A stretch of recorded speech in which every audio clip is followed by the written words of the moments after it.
Welcome to this video on Android Virtual RAM. We will explore how it works, the performance benefits it claims, and the hardware trade-offs you need to consider. Manufacturers often market virtual RAM as a way to increase performance. In reality, it doesn't add physical memory. Instead, the system borrows space from your phone's internal storage. To understand why this matters, look at your device's memory hierarchy. Physical RAM stores active data for the CPU and GPU, while storage holds your persistent files. RAM is significantly faster. Android is designed to keep RAM full to improve efficiency. However, when memory is completely exhausted, the system's low memory killer kicks in, forcing background apps to close. Virtual RAM helps by compressing idle apps or swapping them into your storage. This process keeps more apps in a suspended state, rather than closing them entirely.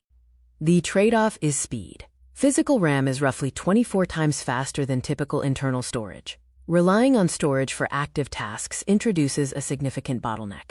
Additionally, virtual RAM requires constant data compression and decompression. This forces your CPU to work harder, which generates more heat and can drain your battery faster.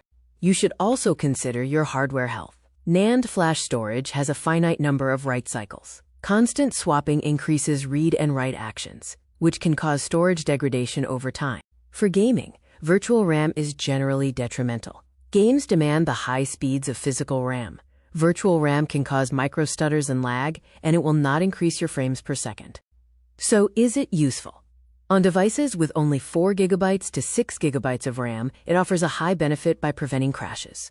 On devices with 8 GB or more, it provides zero benefit and adds unnecessary overhead. Modern AI features also complicate things. On-device AI requires instant, low-latency access to memory. Virtual RAM is simply too slow to support these advanced AI processes effectively.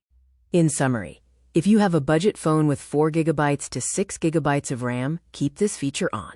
If you have a flagship device with 8 GB or more, you are better off turning it off.